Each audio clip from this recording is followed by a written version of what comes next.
Okay, so that's me. You know who I am, so I'm the General Manager for our certification business and Global Market Access and Advisory Services. My name is Rich, and I'm here to talk to you about Global Market Access. So, Global Market Access means different things to different people. To me, it means it's my job, and it's quite straightforward. It's the process of getting your product into a country of your choosing.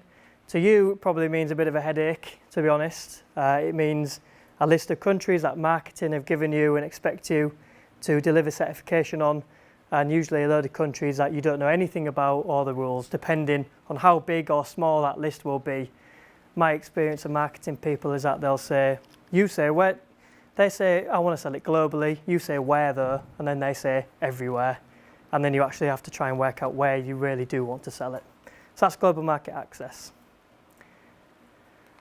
So we've already talked about CE marking. So CE marking still does apply here in our country. Might not do after the 1st of January, and I say might on purpose, because you never know what will change with our government lately. But CE marking very much still does count in Europe, and that's not going to change. But if you want to sell your device in all corners of the world, then a little bit like when you travel, your device needs a passport or a visa, depending on where you want to go and what you want it to do. And everywhere has their own rules. So Argentina, that's ENICOM certification or RAMATEL. Australia, RCM, China, SRRC, they all have their own rules, regulations, and there's no real pattern to it. But just like the UK and Europe, they still regulate all of the same things that we do. There are a few strange things that they might regulate that's a little bit different, but in general, they do regulate radio, safety, EMC. If a medical device, there's stuff there, and an EX device, there's other stuff you have to do. But today I'm going to talk to you about radio in particular. So here's an example of some radio certifications. So you might not recognise many of those, or you may recognise them all, or there might be a halfway house. But what I would say in general, unless you know what country they're for, you can't tell. So you can probably see there, you could tell which one Qatar is, you could tell which one Ukraine is. The others, unless you know a little bit about global market access, you're going to be struggling. And there's lots of different ways to do this. There is no single way of doing things that would fit all countries at once. You can't come to us and do one set of tests that is going to work everywhere. It just doesn't exist at the moment. So things that used to fit maybe won't fit anymore. I know a few of us went through this during COVID, I certainly did. But here's an example. So in Argentina, recently they renamed themselves from CNC to RAMATEL approval. And previously you would put a CNC mark on your label. Now you put the RAMATEL mark. And then on the other hand, so things that don't quite fit now, but they will in the future. So we've got a few examples of that. UAE, you need radio approval, you always have done. But you now need ROSH approval as well. So ROSH is a big thing to watch out for globally. And then obviously UKCA. So not mandatory right now, it will be mandatory in January. So here's some recent changes for you. So all Mexico certificates, you need a HS code, so that's a harmonised system code, it's all to do with customs. We've got the UKCA one that we'll talk a little bit about a bit later. Chile have dropped the requirements for certain type of device, analog phones. This Vietnam one, I'm going to admit, it's not a recent change, but I just think it's an interesting one. Devices below a certain power, you don't need approval at all. That's quite rare. So Vietnam, an easy win for you there if you've got a low power device. And Egypt, so if you're manufacturing in China or India, you need extra approval. So you need what's called a VOC certificate from a particular lab in China. So while there isn't one route for everything, there are some similar routes. So you can use EU test reports in some countries. So a good example of that is India. They accept EU test reports, but there are lots of other countries that do, a lot of Middle East countries.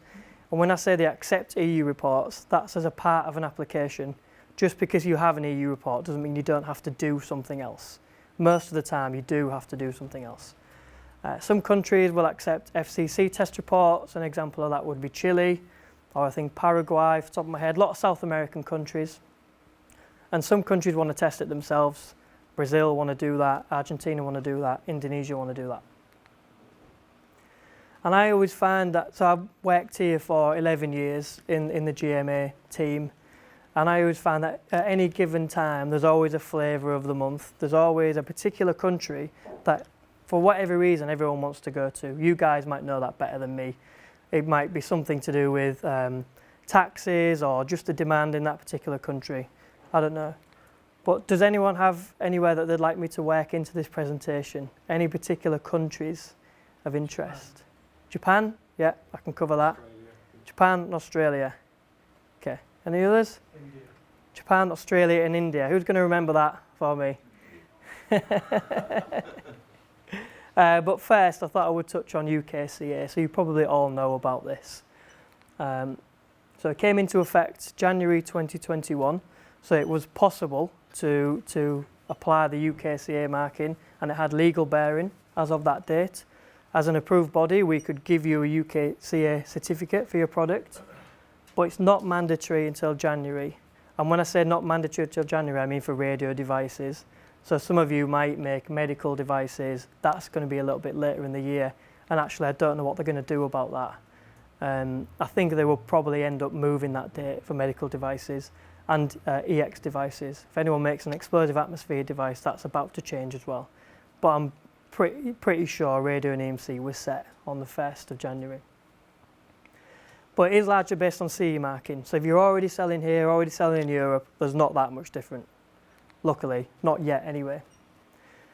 So using our case study device, but I'm just going to pretend this isn't a medical device. Forget the fact that that's a medical device. But it's a radio device on the market, but it's still being manufactured. So it's on the market now, but there will be new devices in the market in January, and it's CE compliant. So what's different? So CE mark, all good, that works here right now. That's about to change, and you're going to need to UKCA mark your product. So this is new devices after January. You're not going to have to recall anything and relabel it, not for radio products. And it's only 4 devices after Jan. So at the moment, you guys probably know what this is. So this is a harmonised standards list for Europe. In general, that's what you guys will use and refer to for UK and Europe. So that's changing, or already has changed, really. It's just not mandatory. So harmonised standard is now designated standards. Very similar, as you can probably guess. Not much difference on what's on there at the moment. And I say that for now. So it's likely that there will be divergence. Someone will get ahead of the other. Europe will bring out a new standard that we don't. We might do the same to them. I would say it's going to be Europe before us, just due to the size of our department that deals with this. So CE DOC, again, that's all good at the moment for this country. That will no longer be any good in January. But I think you can see that that's quite similar. And this is just a template, by the way. You don't have to use this exact one. But if you look at some differences here, at the bottom right, you've got approved body or notified body. We've got designated standards, harmonised standards. Very similar. Same approach, but you do need a separate one. Have to. You can't have one document that covers both. Yeah, and there's some of the differences. So earlier last year, you might have heard a rumour that standards, instead of being an EN standard, there would be a BSEN standard. So that didn't happen. So the standards are actually called the same. We're not going to have any of this silliness where we're just referring to the same standard in a different way.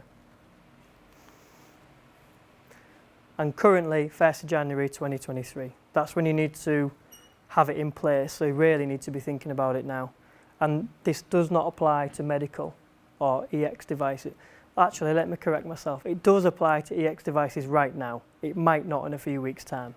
It's about to change. They're about to extend it by about 5 years. I don't think they'll extend it for radio though. And we will end up going our separate ways. There will be divergence. So that's UKCA, you're already selling in Europe, you're selling in the UK. What about somewhere else? So I'm just going to give you some examples here. So what did we have? We had Australia, Japan and India. So I'm not covering any of those, but I will work them into my examples. I'll tell you where they're similar.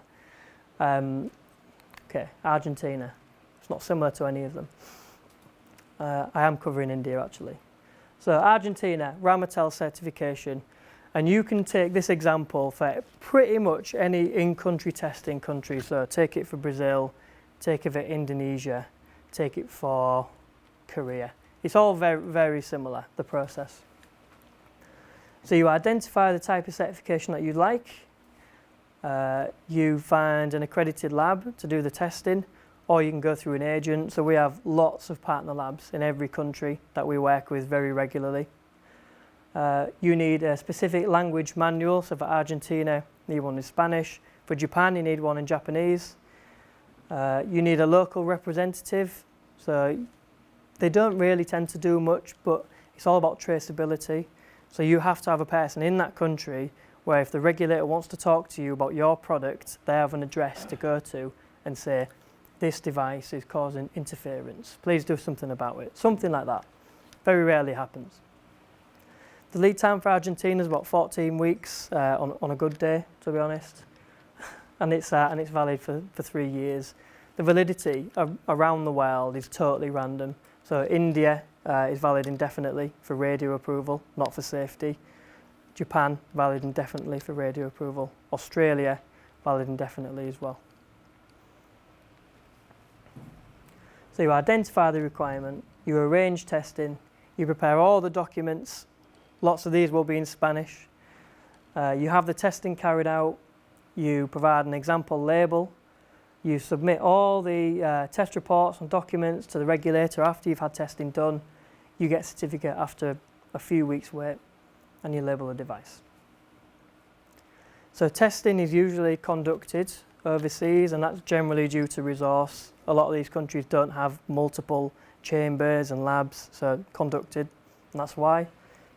Often based on local standards, so Argentina have their own standards, but if you read them, they're basically just FCC standards in Spanish with a few changes, which is helpful. It's often only radio, but it can be EMC and safety. So Japan, you probably need to think about PSE, certification for safety, or VCCI. India, you need to think about BIS safety, which is a nightmare. Or Australia, that covers radio and EMC. Sometimes done at government-owned test labs, which means waits can be long. Indonesia is a good example there. And it usually just takes longer, pretty much, just because of all the steps there. It takes longer. So problems, so getting your sample into the country to start with. So it's a non-approved sample trying to get into Argentina, but you need approval to get it into the country. So you have to make it really clear it's for testing and certification only, and it'll be returned or destroyed after use. Argentina is actually the worst one for this. Getting stuff into Argentina is a nightmare. So be really, really clear. And even then when you're clear, it's hard work. Communication, many of you are very technical people. If you need to have a technical conversation in Spanish, that probably gets a bit harder for most of you. So that can be a problem, and time zones, of course. You're trying to have a conversation in Spanish at midnight, that gets a little bit harder for all of us. And translations, so you have to have a manual in Spanish, test instructions usually are okay in English, but again there's always a translation issue there, and it can be a very, very small thing that makes your device not work correctly, as we all know, pressing the wrong button in the wrong order, that kind of thing. So Argentina have their own regulations, it's called ENACOM. Most countries rely on other people's regulations. Argentina generally write their own, but they're really similar to FCC.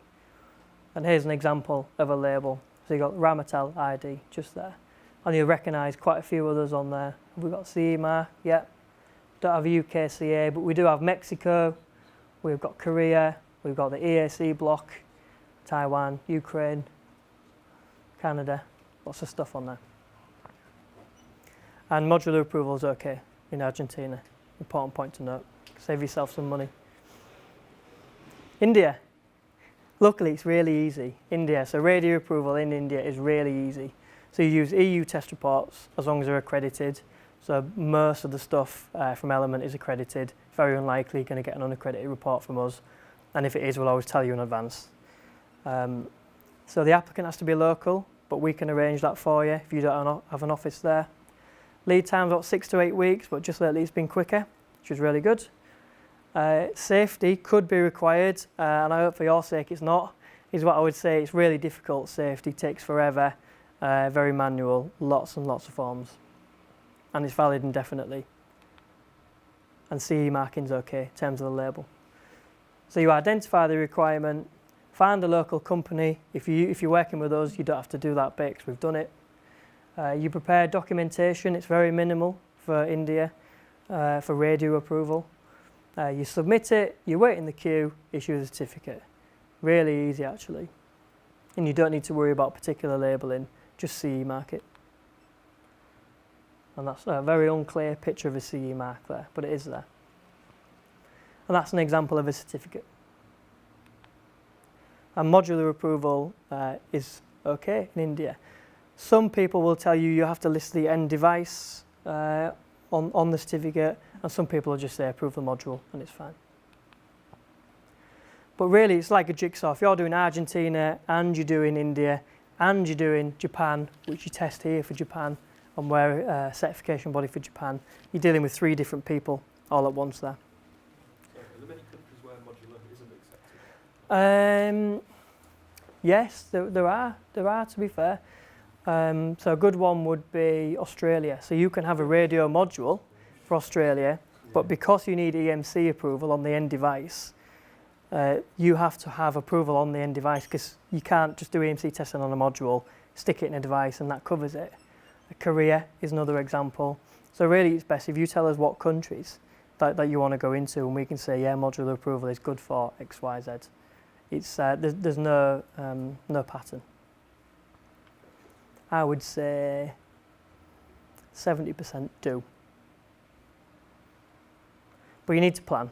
So if you've got an end device that contains a module, some countries you can certify the module, some you can't, some you have to test, some you can test here, some you have to have a manual in Spanish, some you have to have a manual in Chinese. It can get a bit all over the place.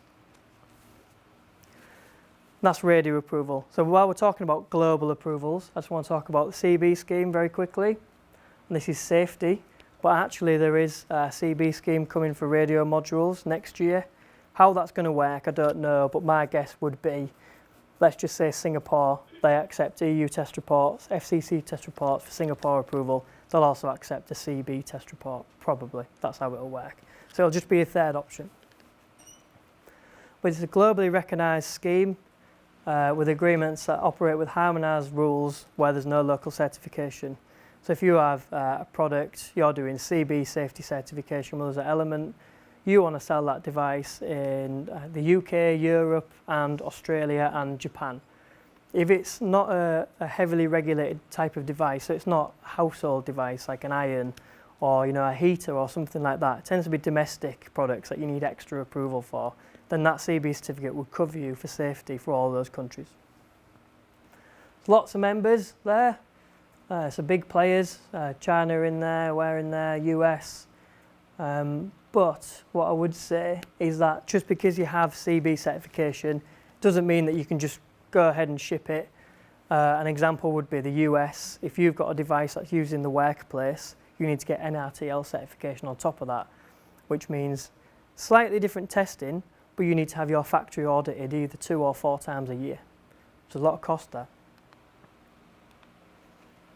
So it's CB scheme plus some little extras depending on where you're going, then you're good to go. So CCC China can be a bit like that. You have to do a little bit of extra testing in China sometimes, and Argentina can be quite similar, depending on where you've tested it. So EMC is not very heavily regulated, to be honest, nowhere near as regulated as radio, you'll be glad to hear. So here's some examples going from left to right. We have Japan, so that's voluntary, but most people actually do it for Japan as a marketing thing. If you haven't got it, it's hard to get it into those retailers or distributors' hands. Korea, mandatory, so you have to test for EMC at a lab either in Korea or in the US. I think you can do it in Vietnam as well, but there's not really anywhere to test it. So Korea or US. Anyone know what this one is, far right? So that's Taiwan, BSMI. Bottom left, South Africa. The middle, Australia. So that covers radio and EMC. And then we've got Brazil. So if it's a handheld device, like a tablet, something like that, it needs EMC approval. So it often depends on the HS code of the device or type of device. It's not always mandatory. It can apply to radio and non-radio devices. So Korea, it applies to everything. Some accept EU test reports. So we've used EU test reports in Hong Kong recently, Morocco, Russia, not so recently. And some in-country testing, so Korea, Taiwan, Brazil. They want to test your product for EMC in those particular countries, and some is voluntary. But there is no pattern, to be honest. Everywhere is different, especially with EMC. And there is no pattern globally. So some countries we want radio approval, safety, and EMC. Some only want one, some want two, some want a rep, some don't. There is no pattern. So really, it can be quite difficult. Lots of paperwork, lots of time. So what I would say is plan early, talk to someone who knows about all these rules and regulations, and they can help you get your product onto market. And if you do plan, you can get ahead of competition. So we've had it here before where we have people competing to get to a certain market first. They've planned in advance and they've beat their competitor there.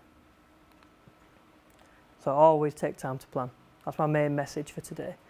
And one size does not fit all. You can't do one test for everywhere. It just doesn't exist. So here's another 5 fairly recent changes. So Singapore safety approval, only needed for some types of device, but they've changed the name to Enterprise Singapore. Indonesia want to do a bit more EMC testing, from what I can gather, but it tends to be hit and miss. So Somalia are establishing a certification program, and lots of countries in Africa really are really coming to the fore now with their regulations and rules and their ability to do the testing as well. So that's rising very quickly. For example, Ghana are implementing an in-country testing program. So you're going to see more of that really over the next few years and certainly in the long-term future. And the FCC website, this has been planned for quite a long time, but the whole KDB thing and logging on, looking at grants, that's due to change. But if you consider there is a difference, don't bury your head. If you exploit it and get ahead, you can really take the opportunities before anyone else. That's all I have to say. Thank you very much.